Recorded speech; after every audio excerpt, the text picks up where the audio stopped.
Right, so next up, we're going to talk a little bit about Pep Chavaria. And yes, there is still stuff to talk about, so let's have a look. Fabrizio Romano posted this exclusive. Chelsea improved their bid for Pep Chavaria as negotiations with Rayo Vallecano are moving forward. New proposal for the Spanish left-back wanted by Xabi Alonso.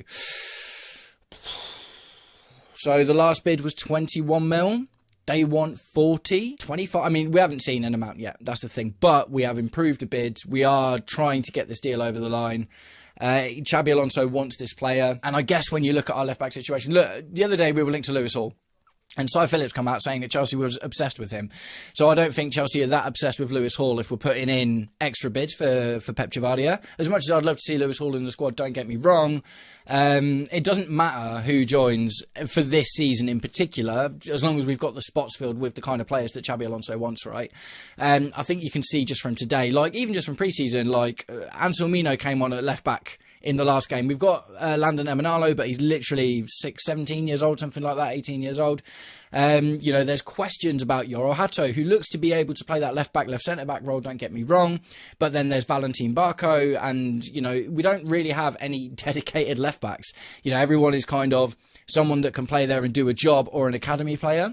So it makes sense to me to get someone who, a little bit older, you know, he's been around the game for a while, had a reasonably good season with Vallecano in Spain last season, and Xabi Alonso is obviously really keen to get this player over the line. So, okay, cool, we're going back in for another bid, but how much? No idea. So Chelsea Dodgers posted this via Fabrizio Romano. Negotiation is ongoing for Pep Chavaria. Chelsea are being careful till the end because the negotiation with Rayo has been more complicated than expected. The player is pushing to join Chelsea, who are optimistic after new bid sent. So I guess we'll find out how much the bid's for soon. But what may have been putting this over the line, I guess, is the fact that the player has been pushing as well.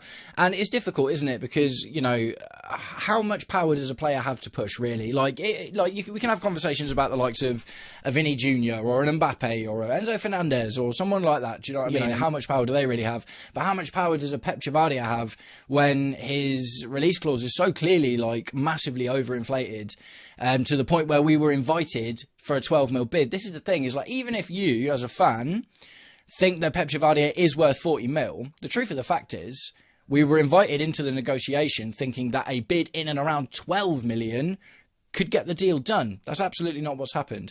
So look, I could see it going to 25, maybe. I don't even know anymore. It's just been a really, really strange deal.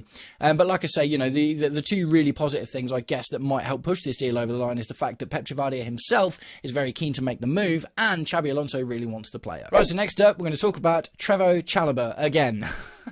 Because we're always talking about Trevoh Chalobah, right? Pice posted this via Fabrizio Romano. Chalobah could become new Como player as soon as this weekend or early next week. Time depends on Chelsea as they are on the other side of the world, but it is moving fast. So, the most recent bid I've seen is like 25 mil plus add-ons, whereas the last bid was like 30 million euros with including the add-ons, which would have added up to about 25 mil. So we might be getting closer to the 30 mil. I think I saw another tweet about this as well, saying that the issue with the Trevoh Chalobah thing is there's not loads of clubs knocking our door down for him. And I spoke a little bit about this last night on the Blue Lounge. The issue is, with Trevoh Chalobah in particular, it's self-inflicted. This price is self-inflicted because we've been trying to get rid of him for the last 2 or 3 seasons now. And every single team that wants a centre-back from Chelsea, we might run into similar issues with Benoit Badiashile, Axel Disasi. Every single team can see when they're coming for one of our centre-backs, you've got loads of centre-backs, you've got 10 centre-backs on your books, you have to get rid of some. So that is a massive leverage, basically, because it's all fine and good us being like, we're not selling João Pedro, do you know what I mean? And obviously, you know, we can kind of put our foot down there, but we're not going to do that with a Trevoh Chalobah, and we're probably not going to do that with a Badiashile or a Disasi, because imagine it's like, we're not selling Trevoh Chalobah, we're not selling Badiashile, right? Okay, cool, we'll keep them on our books. They all end up on the bench, or we create a massive new bomb squad, which I desperately don't want to see again, full of centre-backs. So this centre-back situation is largely of Chelsea's own making. We're probably not going, like, and the thing is, I say that because Trevoh Chalobah, from the player profile, is worth a lot more based on all the other, you know, all the other prices of centre-backs that have been going around. He's worth more than 25 to 30 mil. I think it's fair to say. But, you know, like I say, the issue is, A, we've got loads of centre-backs and the world and his dog knows that we need to get rid of them all. And the other issue is, when you're buying a player, it's as much, the only thing that really matters is the profit. Do you know what I mean? It's like the big number is the profit that will be made. Because if Trevoh Chalobah, if we'd have spent 50 mil on Trevoh Chalobah and he had 20 mil left on his contract and we get 25, 30 mil for him, we only make 10 mil profit. But because he's an academy player, we'll still make 25 to 30, which is probably in and around what you get for selling Disasi and Badiashile combined, if not more. So the problem, like, you know, the other negotiating element from there, from other people, is being like, well, you're still going to get all this money on the books for that player. So for you, is that the 38-year-old German Matthias Jesle of Al Ahly over in Saudi Arabia is in advanced negotiations with Newcastle about replacing Eddie Howe. So look, not too much is known about him. It will be a big change for him moving from there to the UK and to the Premier League to manage, but we are told that a move for him is in the pipeline, and perhaps that is why this news broke this morning and has been accelerated in the last 12 hours since Newcastle played that friendly last night.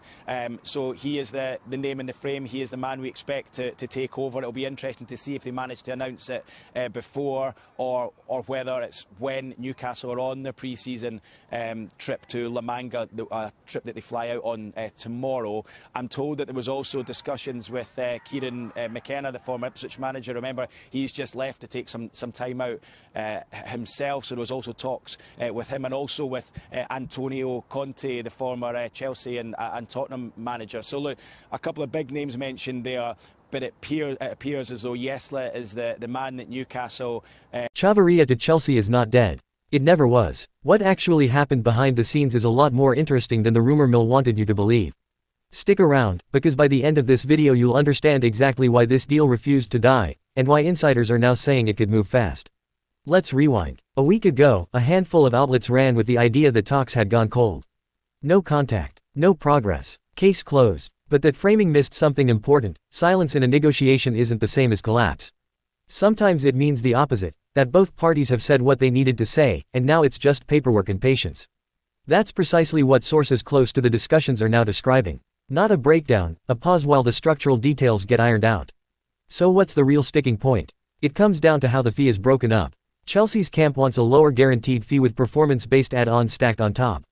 The selling club wants more of that money locked in up front, arguing the player's value only goes up the longer this drags into the window.